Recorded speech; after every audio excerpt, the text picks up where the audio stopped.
رزق کی تنگی میں خاص طور پر استغفار بہت فائدہ دیتی، یعنی انسان کے گناہ انسان کے رزق کے راستے میں رکاوٹ بن جاتے ہیں.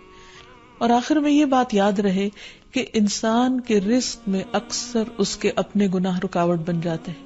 اس لیے جب انسان ان گناہوں سے توبہ کرتا ہے، استغفار کرتا ہے، تو اللہ تعالیٰ رزق کے دروازے کھول دیتے ہیں. جیسے اللہ تعالیٰ کا وعدہ ہے، قرآن مجید میں آتا ہے، نوح علیہ السلام نے اپنی قوم سے کہا کہ اپنے رب سے معافی مانگ لو، بلا شبہ وہ بڑا معاف کرنے والا ہے.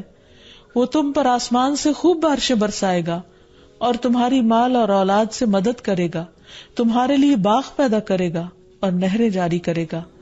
تو اس سے یہ پتہ چلتا ہے کہ دنیا میں جتنی بھی راحتیں اور رزق کی قسمیں ہیں، ان سب کی کنجی استغفار ہے. تو اس لیے انسان کثرت سے اپنے گناہوں پر توبہ کرتا رہے. حضرت حسن بصری کی مجلس میں ایک شخص آیا اور کہنے لگا کہ اس کے ہاں اولاد نہیں، تو انہوں نے اس کو استغفار کا حکم دیا. دوسرے شخص نے کہا کہ ان کے ہاں قحط سالی ہے، بارشیں نہیں ہو رہی، تو انہوں نے ان کو استغفار پڑھنے کے لیے کہا. تیسرا شخص آیا اور کہنے لگا کہ اس کے رزق میں مشکل ہے، تو انہوں نے اس کو بھی یہی نسخہ بتایا. تو ان کی مجلس میں سے ایک شخص نے کہا کہ آپ نے ہر مشکل میں مبتلا شخص کو ایک ہی بات بتائی، ایک ہی وظیفہ بتایا، اور وہ بخشش کی دعائیں کرنے کا. تو کہا کہ کیا تم نے سورۃ نوح کی آیت نہیں پڑھی؟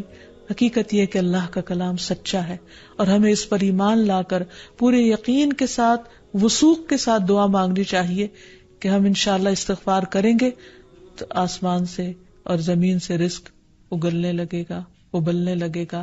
اللہ تعالی ہمیں اپنی رحمتوں سے نوازے. اور استغفار کے لیے سمپل، اے اللہ مجھے بخش دے، اے اللہ مجھے معاف کر دے، اے اللہ میرے اگلے پچھلے سارے گناہوں کو معاف کر دے. اللہم اغفر لی، استغفر اللہ ربی من کل ذنب واتوب الیہ. اور سچے دل سے انسان توبہ کرتا رہے تو اللہ تعالیٰ کو مہربان پائے گا.